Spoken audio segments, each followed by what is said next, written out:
একটু বসেন না, একটু ভাবেন যে আমাকে চলে যেতে হবে, চলে যেতে হবে। এই কোলাহল, এই ব্যস্ততা, এগুলো থাকবে, থাকবো না আমি।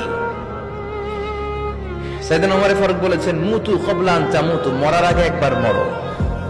হাসিবু ক্বাবলা আন তুহাসাবু আলাইকুম, তোমার হিসাব নেওয়ার আগে তুমি একবার নিজের হিসাবটা করো না। কাগজ বের করে একটু লিখো না, কি কি ভালো কাজ করছিলা, যেগুলো দিয়ে নাজাতের ওসিলা হতে পারে। 1 2 3, আর কি কি আকাম কুকাম করছো দেখো না, লিখে দেখো তোমার অবস্থাটা কি। মরার আগে একবার মরো।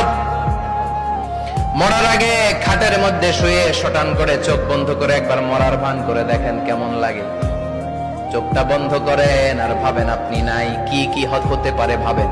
আপনার ছেলে মেয়েরা কান্না জুড়ে দিবে, আপনার প্রাণের স্ত্রী বিলাপ শুরু করে দিবে, বন্ধু বান্ধবের চিৎকার আর মাতম, স্থানীয় এলাকার মসজিদে ঘোষণা, অমুক এলাকার নিবাসী অমুক ভাই অমুকের ছেলে অমুক দুনিয়ায় নাই। সব আত্মীয়রা চলে আসবে, ফেসবুকে স্ট্যাটাস দেয়া হবে, সবাই সবাইকে জানাবে বিকাল 4টায় অমুক হাই স্কুল ময়দানে আপনার জানাজা। ছুটে আসবে, সবাই ছুটে আসবে আপনাকে শেষ বিদায় দিতে, গুড বাই জানানোর জন্য, আল ওয়াদা, বিদায় জানাতে আসবে সবাই।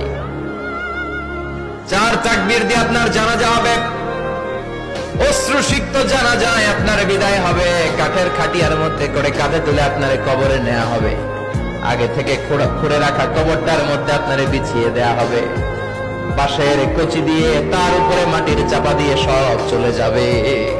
ভাবেন না একবার চোখ বন্ধ করে, this is the circle of life, this is the nature of life. এটা সবার হবে, আমার হবে, আপনার হবে।